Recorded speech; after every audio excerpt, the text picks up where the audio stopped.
에스겔 21장 14절에서 17절까지 말씀 묵상합니다. 21장 14절에서 17절까지 말씀 있습니다. 그러므로 인자야, 너는 예언하며 손뼉을 쳐서 칼로 두세 번 거듭쓰이게 하라. 이 칼은 죽이는 칼이라. 사람들을 둘러싸고 죽이는 큰 칼이로다.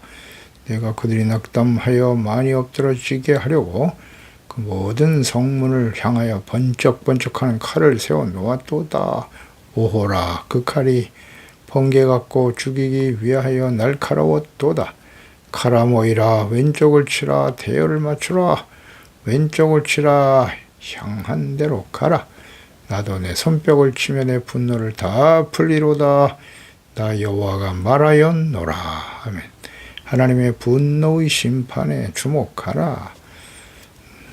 하나님이 준비한 칼, 전쟁, 날카롭고 빛난다. 칼이 살육하기에 부족함이 없도록 완전하게 준비되었음을 가리키는 말씀이죠. 하나님의 심판이 완벽하게 준비되었도다. 그러니까 심판을 통해서 주의 백성을 죽이시는 하나님, 이건 하나님의 공이고요. 죄의 삭시 사망이라는 의미입니다. 죽음이라고 하는 것은 영신 하나님과의 관계 단절이요, 육체적 사망이죠. 영과 육의 죽음. 범죄의 결과는 언제나 사망으로 나타나는 것입니다. 그러니까 하나님의 영원한 언약의 백성, 선민인 이스라엘은 결코 이방인들에 의해서 멸망당하지 않을 것이다 라고 생각하고 있었습니다. 그리고 주변 나라들을 오히려 멸시했습니다. 죄인의 길에서 악을 행하며 살아가도 우리는 하나님의 선민이기 때문에 결코 망하지 않을 것이다. 이러한 오만하고 왜곡된 신앙이 모든 시대의 이스라엘에 나타났고, 또 오늘날 그리스도인들에게도 만연해 있는 것이 사실입니다.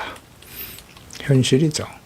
인자야, 너는 부르짖어 울지어다 슬피 울어라고 외치고 계십니다. 왜 울어야 하나요?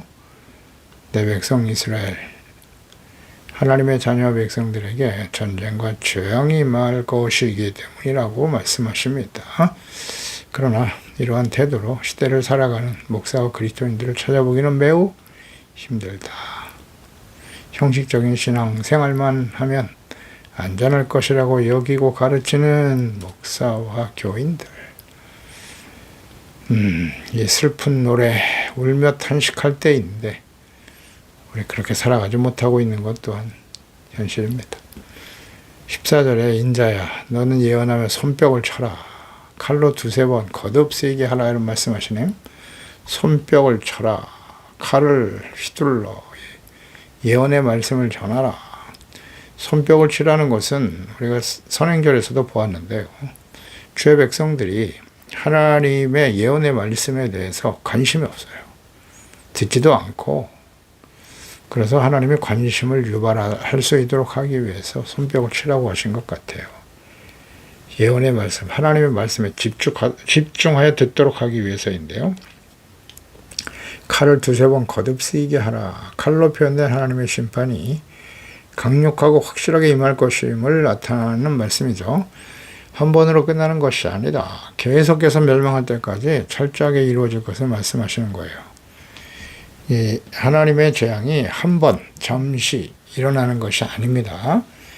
실제로 바벨론이 예루살렘을 공격할 때 1차, 2차, 3차에 걸쳐서 유다를 공격하죠.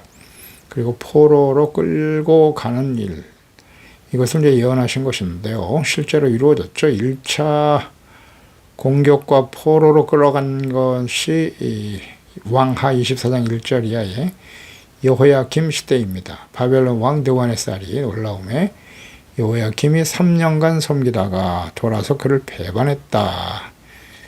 이때가 BC 606년이에요. 애굽 왕에 의해 세워진 여호아스가 폐위되고 바벨론이 애굽을 치고 요야김을 왕으로 세웠으나 배반함으로 진공을 당하게 됩니다. 그러니까 이때 다니엘 등이 포로로 끌려갔습니다. 2차 공격이 여호야김이 죽고 아들 여호야긴이 왕위에 오르게 되었는데, 바벨론이 또다시 침공으로 여호야긴을 포로로 끌고 갑니다.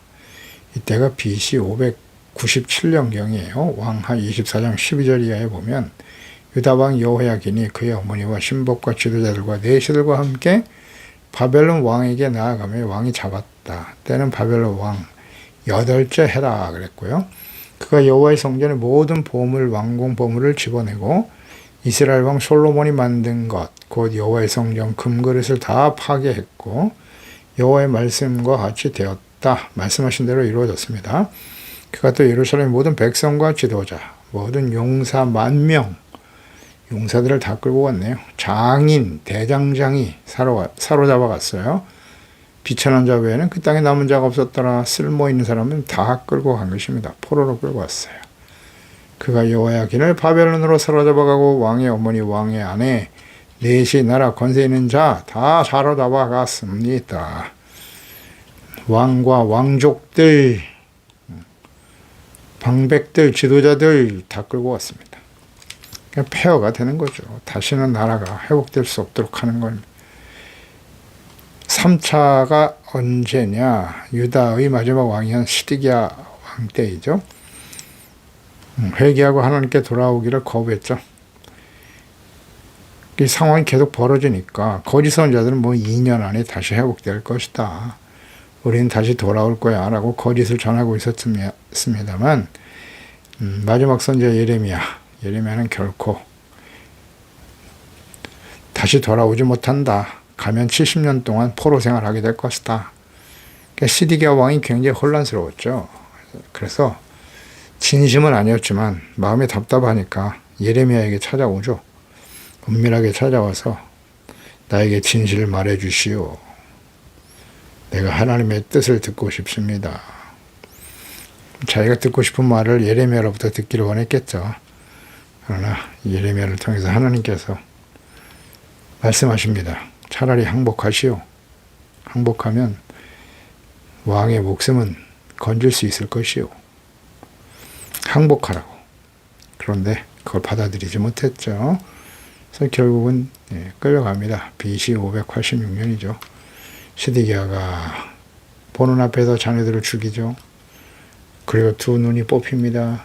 노사슬에 매여 포로로 끌려가 거기서 죽습니다. 이것이 이제 3차에 걸쳐서 바벨론이 침공을 당하는 모습인데요. 하나님께서 이 말씀을 하신 거예요. 이 예언을 예언하신 대로 역사적으로 성취되었습니다. 자, 이 말씀이 이렇게 성취된다는 사실을 알았다면 어땠을까요? 진실한 마음으로 회개하고 돌이켰을까요? 끝까지 믿지 않아요. 이게 역사적 사실이잖아요. 하나님 말씀이 이렇게 구체적으로 실행되었는데 이걸 성경에 기록하여 자세히 남겼지 않습니까? 그러면 이 말씀을 통해서 우리가 교훈을 얻어야 되잖아요. 아, 하나님을 버리고 우상을 향해 달려가면 이런 일이 벌어지는구나. 왕이신 하나님을 버리고 사람이 왕이 되어 다스리면 결과가 이와 같이 되는구나. 이거 교훈을 얻어야 되지 않습니까? 나의 삶의 왕은 누구인가? 진정 하나님께서 나의 삶의 왕이신가? 나는 주의 백성으로서 주님의 말씀에 귀를 기울이고 내 생각과 내 뜻을 버리고 하나님의 말씀과 뜻대로 순종하며 살아가고 있는가? 진정 나는 하나님이 다스리시는 하나님의 나라, 거룩한 백성으로 살아가는 것이 나의 삶의 목적이요 중심이 되고 있는가? 중요한 문제잖아요. 정체성과 사명. 그러나 이스라엘 백성들은 관심이 없어. 우상이라도 좋으니 그저 나에게 부와 명예를 가져다 주고 평안과 안전을 추구하고 풍요로운 삶을 줄 수만 있다면 하나님이 아니면 어떤가? 이런 아니란 생각을 가지고 우상 숭배에 깊이 빠지고 말았던 것이고 오늘날 시대도 마찬가지죠. 모든 시대 하나님의 자녀 백성들이 그랬고 오늘날도 마찬가지입니다. 하나님의 말씀이 이렇게 자세히 역사적으로 기록되어 성취되었는데도 전혀 교훈을 얻지 못하죠. 이 칼은 죽이는 칼이다 그랬어요. 사람들을 둘러싸고 죽이는 큰 칼이 될 것이다. 그러니까 하나님의 심판은 잠깐 다가오는 환난과 시련이 아니에요. 사람을 둘러싸고 죽이는 심각한 재앙이 될 것을 말씀하십니다. 둘러싸인다. 즉 예루살렘이 포위를 당하게 될 것이고 멸절시키는 전쟁이 될 것이라고 말씀하십니다. 말씀하신 대로 회개하고 돌이키지 않고 하나님의 말씀을 멸시하죠. 왕이시며 구원이신 하나님을 버리고 우상을 믿고 의지하다가 결국 심판의 칼, 전쟁으로 인해서 멸망의 길을 가게 된 유다, 하나님의 백성들. 하나님의 아들 예수 그리스도를 보내셨으나 거부하지요. 로마에 의해서 또다시 멸망을 당하고 2000년 동안 온 세상에 흩어져 난민이 되어 살아간 이스라엘. 아무리 강조해도 지나치지 않아요. 계속 들어야 됩니다. 약속의 땅에서 쫓겨난 이유가 무엇일까요? 하나님이 영원한 약속이잖아요. 영원히 주신 땅인데 쫓겨난 이유가 뭐죠? 하나님의 백성으로서의 자격이 없다는 거죠. 자격. 거룩한 백성, 거룩함을 상실하면 그 땅에 계속 살아갈 수가 없어요. 거룩함, 하나님의 말씀을 따라 지켜 순종하는 하나님의 자녀 백성들의 모습이죠. 들어갈 가나안 땅, 애굽에서 구원받은 이후에 가나안 땅에 들어가는 과정도 마찬가지예요. 열하루면 들어갈 수 있었던 가나안 땅 40년 동안 못 들어갔어요. 그리고 여호수아와 갈렙만 빼고는 애굽에서 구원받은 1세대들은 다 죽었습니다. 광야에서. 왜 못 들어갔죠? 가나안 땅에 들어가는 의미는 뭐죠? 하나님이 다스리시는 하나님의 나라. 의의 거룩한 백성으로 살아가야 하기 때문에 광야에서 율법과 계명을 주시고 회복될 수 있는 성경과 제사법을 말씀하신 거예요. 의와 거룩함이 없으면 그 나라에 들어가 살 수가 없어요. 너의 날이 장구하지 못하고 속히 망할 것이라고 하셨잖아요. 하나님의 말씀을 지켜 순종하는 거룩함을 상실하면 그 땅에 살 수 없다고 하셨어요. 그래서 결국 이스라엘 백성들은 그 영원한 하나님의 언약의 땅에서 쫓겨나게 된 것입니다. 그래도 하나님께서는 이스라엘과 영원한 언약이 있기 때문에 회복시켜 주시는 거예요. 예수 그리스도를 믿고 구원받을 수 있는 마지막 기회를 주시기 위함인데, 마지막 하나님의 인내 시간이죠. 그 시간은 언제까지일까요? 이스라엘이 1948년에 독립됐죠. 지금 70년이 넘었습니다. 이제 70년이 넘었어요. 그러니까 언제까지 하나님께서 인내하며 기다리실까요? 이스라엘 회복시키고요. 언제까지일 것 같습니까? 그때와 그 시는 하나님 아버지만 아시죠. 아무도 알 수 없습니다. 예, 맞아요. 그때와 그 시는 몰라요. 그러나 우리는 알 수 있어요. 말씀을 통해서 그때가 언제인가는 말씀하셨어요. 정확한 시간은 알 수 없지만 그 연대는 마태복음 24장 14절, 이 천국 복음이 모든 민족에게 증언되기 위하여 온 세상에 전파될 것이다. 그제야 끝이 올 것이다. 아멘입니다. 모든 민족에게 증언된다. All nations. 모든 민족에게 천국 복음이 전파된다는 거예요. 그때가 끝이라고. 그때까지 참고 계시는 거예요. 하나님께서는. 잘 생각해 보세요. 이 천국 복음이 All nation, 모든 민족에게 지금 전파되고 있나요? 증거되고 있습니까? 오늘 지구상에 우리가 알지 못하는 민족이 있나요? 과거에는 있었죠. 100년 전만 해도 위성이 발전된 그런 시대가 아니었을 때는 지구 곳곳에 숨어 살아가는 알 수 없는 민족들이 있었어요. 있었습니다. 200년 전만 해도 지구가 네모나다 생각했던 그런 시대였죠. 잘 몰랐어요. 근데 지금 다 알죠? 위성으로 다 관찰이 가능합니다. 그래서 온 민족에 좀 선교사들이 파송되고 하나님의 말씀이 전파되고 있습니다. 예수께서 마지막 때의 징조에 대해서 친히 말씀하신 그때 알 수 있게 하셨습니다. 2차 대전이 끝나고 이스라엘이 독립하게 된 1948년부터 유럽과 세계의 정치, 군사, 경제적으로 막강한 영향력을 행사하게 된 미국이 이제 중심이 됐죠. 그래서 천국 복음이 온 세계에 전파되고 모든 민족에게 전파되는 일에 중심이 되었어요. 많은 선교사들이 파송됐고 그 선교사들이 우리 한국에도 들어오게 되었죠. 그래서 6.25 전쟁 이후에 복음이 크게 확산됩니다. 부흥의 역사가 일어나서 온 세계에 선교사를 파송하는 나라가 되었습니다. 그리고 3차 산업 혁명인 ICT 산업의 발전으로 인해 모든 민족의 복음이 전파되는 일이 가속화되고 있습니다. 느끼십니까? 마지막 심판을 향해 가는 이 시대에 하나님의 자녀들에게 목사들이 손뼉을 치며 간절한 심정으로 장차 일어나게 될 하나님의 심판에 대해서 분명히 가르치며 깨닫게 해야 합니다. 그러나 현실은 어떻습니까? 오늘날 교회에서 선포되는 말씀들은 어떠한가요? 예수 믿고 구원받아 하나님의 자녀가 되었으니 성공, 형통, 승리, 평안, 건강, 장수하다가 천국으로 갈 것이다. 이런 얘기만 계속하고 있지 않나요? 회개하라고 하는 말씀을 자주 듣고 있나요? 15절에 내가 그들이 낙담하여 많이 엎드러지게 하려고 성문을 향하여 번쩍번쩍하는 칼을 세워놓았도다. 그 칼이 번개 같대요. 바벨론 군대들이 얼마나 빠르고 강력한지. 그러니까 예루살렘의 모든 성문을 향하여 번쩍이는 칼을 세웠다. 모든 성읍이 바벨론 군대의 공격을 받아 죽임을 당하게 될 것을 말씀하십니다. 그러니까 바벨론 공격 앞에 무기력한 이스라엘, 그들이 낙담하고 엎드러지게 할 것이다 그러셨는데요. 하나님이 보내신 바벨론 군대 앞에 구원의 하나님을 버리고 우상과 주변에 있는 힘 있는 나라들을 믿고 의지하며 구원을 구하라 했던 이스라엘. 어리석은 왕과 방백들, 백성들, 난무한 거짓 선지자들의 말에 귀를 기울이고 있었죠. 하나님께서 심판을 당하게 하심으로써 낙담하고 엎드러지게 하실 목적으로 행하신 일이에요. 그러니까 자신들의 행위가 얼마나 어리석고 악하고 무의미한 일이었는지를 깨닫게 하시기 위함입니다. 낙담하게 될 것이다. 시골의 무구이거든요. 녹다, 녹아버리다. 마음이 녹는 거예요. 또 부드럽게 한다는 뜻도 있어요. 하나님의 심판의 도구인 강력한 바벨론 군대의 침공 앞에 마음이 녹아내리고 두려움과 절망과 낙심에 떨어지게 되겠죠.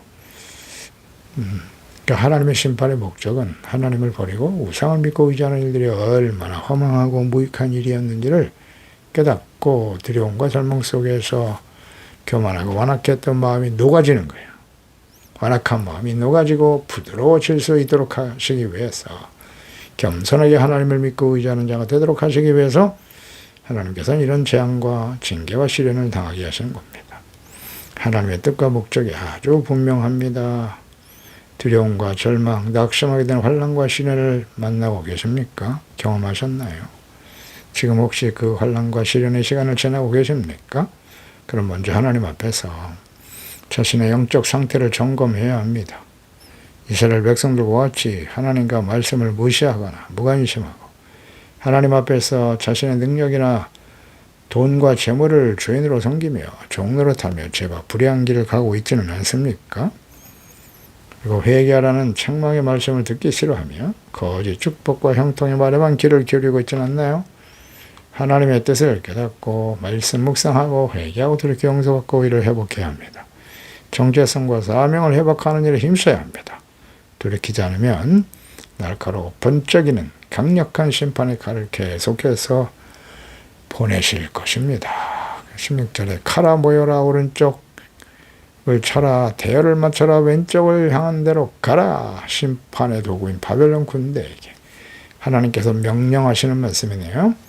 하나님의 명령에 따라 이스라엘을 좌우를 침공하며 즉 도망할 곳이 없도록 철저하게 공격하심으로써 멸망의 길을 가게 될 것이라고 말씀하십니다. 이렇게 하나님의 심판은 아주 철저해요. 결코 피할 곳이 없습니다. 오직 피할 수 있는 유일한 길은 무엇일까요? 알고 계십니까? 어렵지 않죠? 회개하는 길입니다. 하나님의 말씀을 듣고 회개하고 하나님께 돌아와 죄를 용서받고 의롭다함을 얻어 하나님과 화목하게 되는 거예요. 아주 간단 명료하죠. 돌아오면 돼요. 회개하라. 그러면 내가 뜻을 돌이키리라. 그러나 심판이 임박한 시대 주의 백성들은 모든 길과 방법을 추구하죠. 하나님께로만 안 돌아와. 회개하고 하나님께 돌아오는 일만을 거부해요. 그리고 끝까지 반역해요. 이것이 마지막 심판을 당할 수밖에 없는 하나님의 백성들, 주의 자녀들의 모습입니다. 심판에 처하는 사람들은요, 왜 심판을 받게 돼요? 회개하지 않기 때문에. 이런 것이 무슨 죄라고요? 고범죄, 짐짓죄입니다. 회개하면 다 용서받습니다. 다 용서하세요, 하나님은. 하나님은 악한 자들이 끝까지 악을 행하고 완악하다가 심판받아 멸망당하는 걸 원하시지 않아요. 진심으로 회개하고 돌아와 하나님과의 관계가 회복되고 하나님께서 주시는 의와 평강과 기쁨을 누리며 살아가기를 원하십니다. 근데 그 길만은 안 해요. 하나님께 돌아오는 길만은 안 하고 우상을 향해 달려가는 이 어리석은 주의 백성들아. 이것은 당시 과거에 하나님의 백성들만의 모습이 아니라고 했어요. 그 이후에 모든 시대에 하나님의 백성들이 계속 이와 같이 했습니다. 예수님을 십자가에 못 박아버린 대제사장과 서기관 바리새인들, 그를 따르는 무분별한 하나님의 자녀 백성들을 버세요. 교만, 완악함, 무지에서 벗어나야 합니다. 자, 먼저 10장 21절에 의인의 입술은 여러 사람들을 교육하나 미련한 자는 지식이 없어 죽는다. 호세아 4장 6절이죠. 내 백성이 지식이 없으므로 망하는도다. 내가 지식을 버렸으니 나도 너를 버려. 내 제사장이 되지 못하게 할 것이요. 내가 내 하나님의 율법을 잊었으니 나도 내 자녀를 잊어버리리라. 말씀하시지 않습니까? 하나님의 말씀을 잊어버렸다는 건 심각한 문제입니다. 하나님과 하나님이 어떤 분이신지, 하나님의 뜻이 어떠하신지, 말씀과 뜻에 대한 지식이 없으면 이렇게 비극적인 결말을 맞이하게 되는 것입니다. 하나님과 하나님 말씀을 모르면 어떻게 된다고요? 죄자의 백성들이 자기 소견에 오른 대로 사는 거예요. 사사시대에. 그 끝이 어떤지. 어리석은 왕과 지도자들을 믿고 따르다가 함께 멸망의 길을 가는 거예요. 예수님을 십자가에 못 박아야 된다고 소리치는 어리석은 백성들의 모습을 보세요. 거짓 목자들의 가르침과 인도함을 따라. 그 결과는 참혹하죠. 우린 역사를 통해서 확인할 수 있고요. 오늘날 시대도 마찬가지입니다. 거짓 목자들이 예수께서 하신 말씀이잖아요. 마지막 때에 중요한 징조 중에 하나가 거짓 선지자를 조심하라. 거짓 목사와 이단들이 성행하는 겁니다. 이상한 일이 아니에요. 잘 분별할 수 있어야 됩니다. 그래서 하나님의 말씀을, 성경 말씀을 중심으로 해서 바르게 가르치고 전하는 종들이 있어야 되고, 본인이 성령님의 인도하심을 따라 말씀을 묵상하세요. 그저 아무 말씀이나 설교나 들으려고 하지 말고 귀가 가려워서 마지막 때는 자기가 듣고 싶은 말씀을 듣는단 말이죠. 그래서 하나님의 말씀을 있는 그대로 가르치고 전하는 종들의 말씀에 귀를 기울이는 것이 중요합니다. 17절에 나도 내 손뼉을 치며 내 분노를 다 풀 것이다. 하나님이 그냥 손뼉을 치고 하나님 백성들의 멸망과 심판을 기뻐하며 손뼉을 치신대요. 분노를 쏟아내실 것이라고 하셨어요. 분노입니다. 분노. 하나님의 진노, 심판 무섭습니다. 그게 하나님의 공의예요. 그 하나님을 바르게 알고 두렵고 떨림으로 죄를 버리고 용서받고 의롭다함을 얻고 거룩한 하나님의 자녀로 성령님의 인도하심을 따라 성령의 열매를 맺으며 살아가는 깨어있는 진실한 하나님의 자녀들이 되어야 할 것입니다. 기도하겠습니다. 하나님 아버지, 오늘도 주의 말씀을 듣습니다. 하나님의 자녀 백성들이 결국 하나님의 진노, 분노의 심판에 떨어질 수밖에 없게 되었어요. 그들은 하나님의 이 말씀에 대해서 전혀 관심이 없었습니다. 그리고 하나님이 진실로 자신들을 그렇게 심판에 처해 이방인들에 의해서 멸망을 당하게 될 것이라는 것을 전혀 인정할 수 없었어요. 북이스라엘이 아스로 의해서 멸망당하는 걸 보았음에도 불구하고 이스라엘이 10지파가 멸망을 당했지 않습니까? 형식적인 신앙의 형식적인 모습이죠. 하나님께 대한 믿음과 신뢰는 전혀 없었어요. 그래도 자신들이 언약의 백성이라고 생각하면서 거짓 선자들의 말에 귀를 기울이고 거짓된 평안과 승리에 속아 하나님께 회개하고 돌아오면 용서받고 구원받을 수 있었는데 말이죠. 그 길을 끝까지 돌아오지 못하네요. 하나님의 인내의 시간, 예수 그리스도를 보내시고 지금 2000년의 시간이 지났습니다. 예루살렘이 회복되어 70여 년이 지나고 있는데 그들이 진실로 회개하고 예수께로 돌아올 것 같지 않네요. 그래도 그 중에 하나님의 구원받는 영혼들이 있기 때문에 기다리고 계시는 것이고요. 모든 민족에게 복음이 전파되면 하나님의 인내가 끝나고 요한계시록에 예언된 심판의 말씀들이 우리의 삶의 현장에 역사에 일어나겠죠. 주님, 우리는 하나님 앞에 이 말씀과 뜻을 알고 울며 탄식하며 애통하는 자, 심령이 가난한 자가 되게 해주세요. 오냐고 겸손하며 의를 생명처럼 소중히 여기고 마음을 정결하게 하며 날마다 주님과 인격적인 교제 만남을 이루고 하나님의 말씀을 잘 지켜 순종하는 하나님의 자녀요. 범사에 하나님을 기쁘시게 하는 그리고 하나님의 뜻을 알고 하나님을 알아가는 일에 더욱더 성숙해가는 우리 소중한 제가족들 자녀들이 다 되게 하여 주시옵소서. 예수님의 이름으로 기도드리옵나이다. 아멘.